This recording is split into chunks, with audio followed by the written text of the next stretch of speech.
It's time for Donald Trump to pack his bags and go home. Go home. You're going to be watching some very good television tomorrow night. Very good television.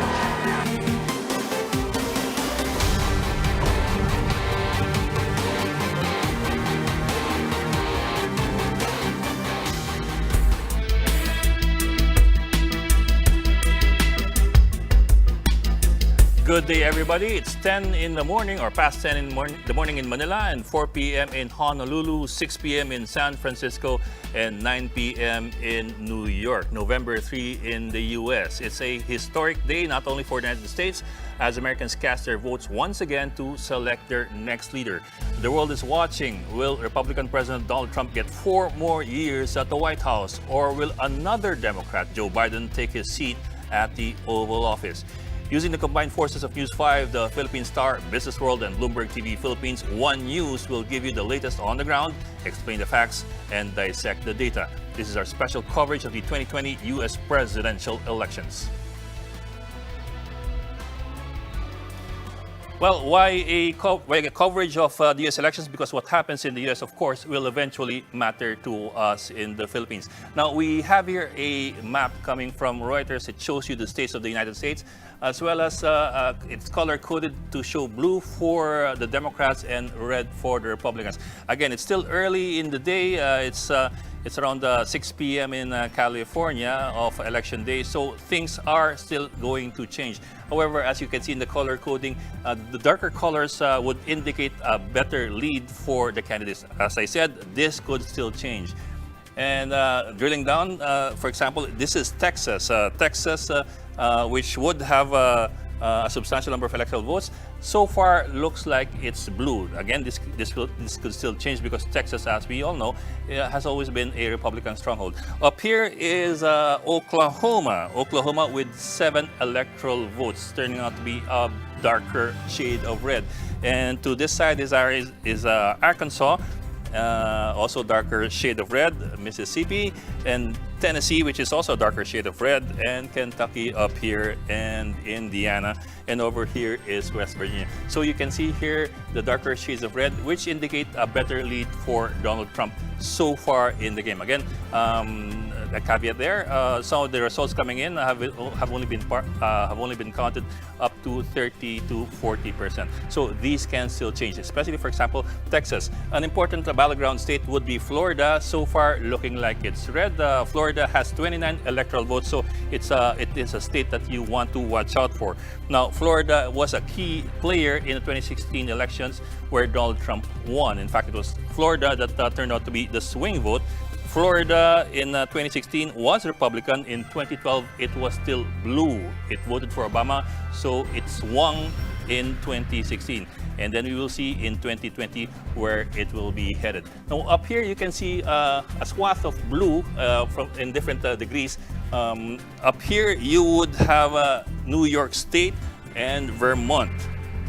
And Maine, which traditionally has been voting Democrat, so far looks like it's giving a lead to the Republicans so far.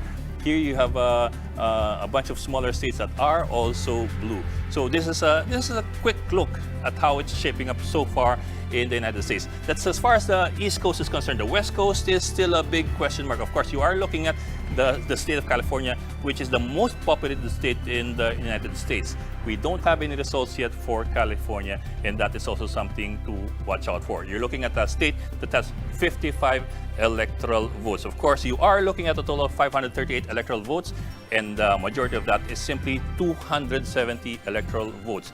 The first candidate who gets 270 gets the magic number and the White House. So it's still a tight race between the U.S. President Donald Trump and Joe Biden based on partial and unofficial results based on this projection by Reuters. Now, the U.S. Embassy is currently holding a watch party with members of the Philippine media. Our correspondent, Dale De Vera, is joining us on the line to give us the latest there. Dale, what's the update there?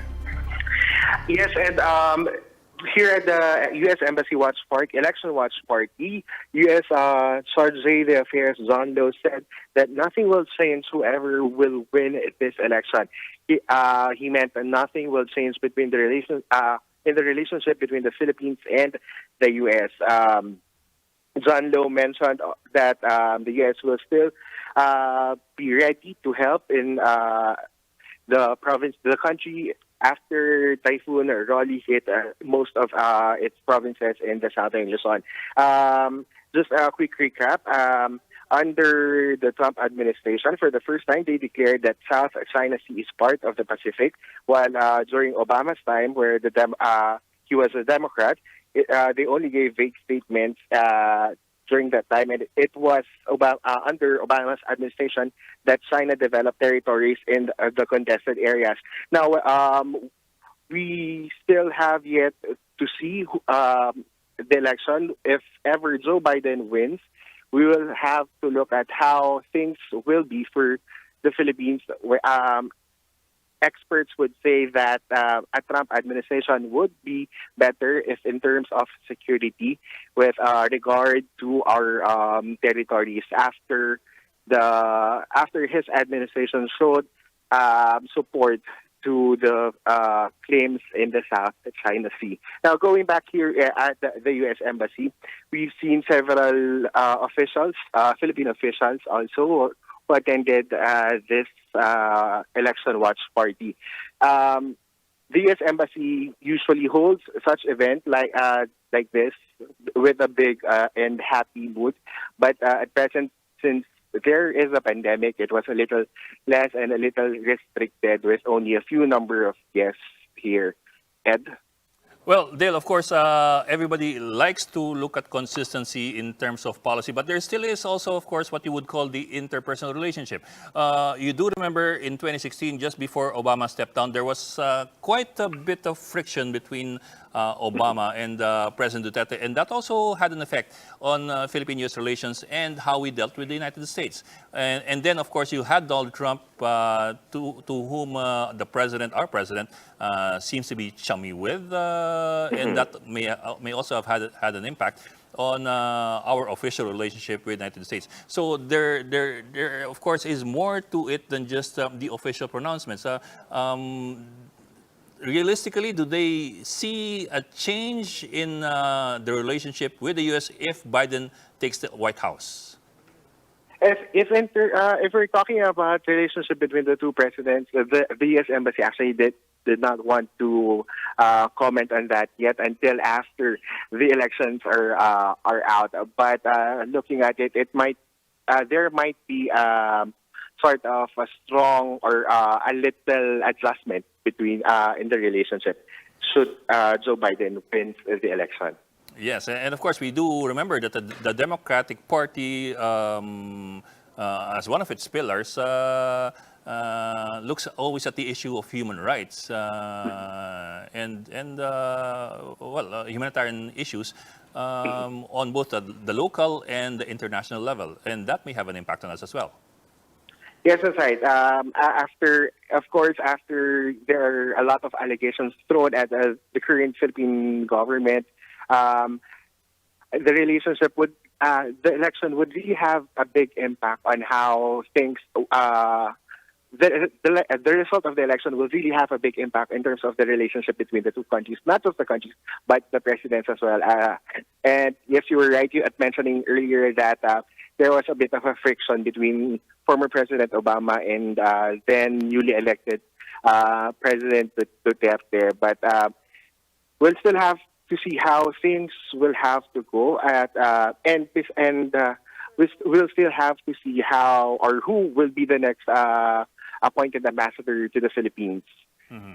Who will help in the relationship, in rebuilding or continuing the relationship between the two countries and the president. Okay, Dale, Filipinos who are not used to the concept of an electoral vote have no idea how long it takes for the United States to pick a president. You're looking at a two-step process, whereas the Philippines, we have only the popular vote where you have, the majority wins, basically. So how long would it take, from what they're saying over there, how long would it take before the world knows who gets to sit in the White House? Yes, Ed. If we compare this election to the last 2016 election that the U.S. had, the results were actually in or are clear at around noontime. But at this time, since there will a lot of voters When you say noontime, switch, it's like noontime the next day. switched to mail votes, it might take a day or two Okay. before election results will be out. You're talking about November 4 in the United States. Yes, that's right. Okay, and plus there's also the added problem of having so many mailed-in votes. I mean, they also have that system where you can mail in your votes, and that is going to take longer in terms of the counting, because a lot of the states do not count the mailed-in votes until after the in-person votes. Yes, that's right. That's right. Okay, Dale, one more question. I was talking to Jovi a while ago. He said that in previous elections, the embassy would have this media watch-in inside the embassy. Now it's being held outside. We suppose this is because of concerns over COVID-19? No. Actually, we are here inside the embassy at the main ballroom, where just to give a quick run through, there are booths set outside the embassy, inside the ballroom, and at the back side of the embassy, where it's actually there are a number of people, but still with social distancing and health protocols in place. But there are booths where we have mock electoral college. We also have a mock inaugural booth, and there is also a display of Filipino American officials who are elected to office in the United States. So it's quite the same, but in a different setting. It's the U.S. Embassy usually holds events like this in hotels because they treat it as somewhat similar to their 4th of July. But this time, because of COVID restrictions, they have to settle with doing it within the embassy grounds. Okay, Dale De Vera reporting live to us from the United States Embassy. Well, Filipinos are used to the idea of a popular vote. The candidate who simply gets the most number of votes is declared the president. But in the US, what they have is a two-step system of indirect voting known as the electoral college system. Now, in simple terms, the people tell their state who they want to vote. And based on that, the 50 states then elect the next president.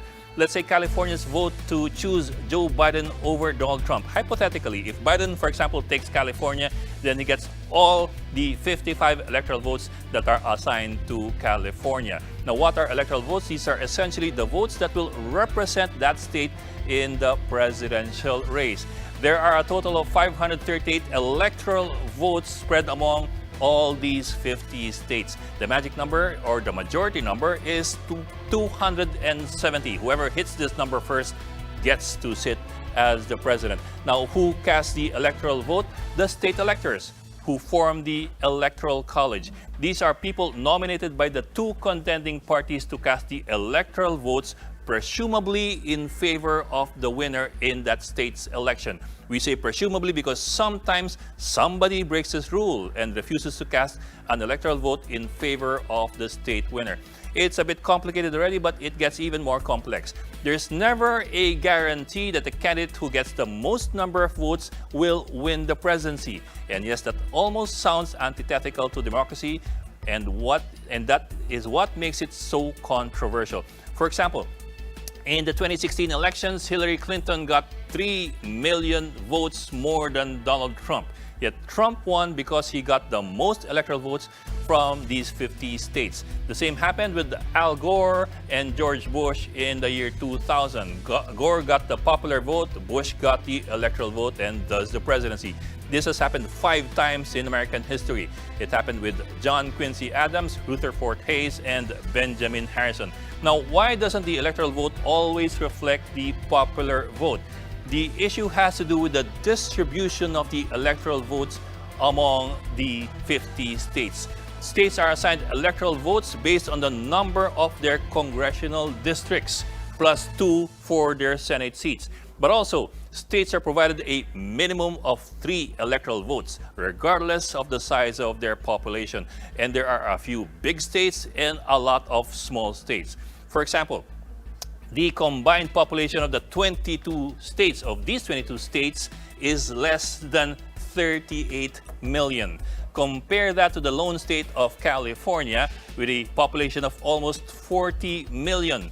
But despite the size of its population, California has only half the number of electoral votes of the 22 smaller states. You can see 55 versus 96. So clearly, the votes of residents in some states carry greater weight than the votes of others. And clearly, not all votes are created equal. It's a peculiarity that has weighed heavily on American presidential politics for almost 3 centuries. In fact, changing the electoral voting system has always been one of the most often proposed constitutional amendments in U.S. history. But there's also a logic in this paradox. To start with, remember that the United States is really a collection of states that just agreed to form one country. That is why the states and not the individual voter get to choose their president. Also, the writers of the U.S. Constitution wanted to give the smaller states a greater voice. There was concern that candidates would ignore the smaller communities or smaller states and pander to the needs of the more populated areas. There was also the concern that the average 18th century American was not prepared to choose a president, and so the state has to make the choice for him. And lastly, there was concern over what they call mob rule, and that a popular or populist president would just pander to the whims of the voting masses. Now, majority of Filipino Americans in the United States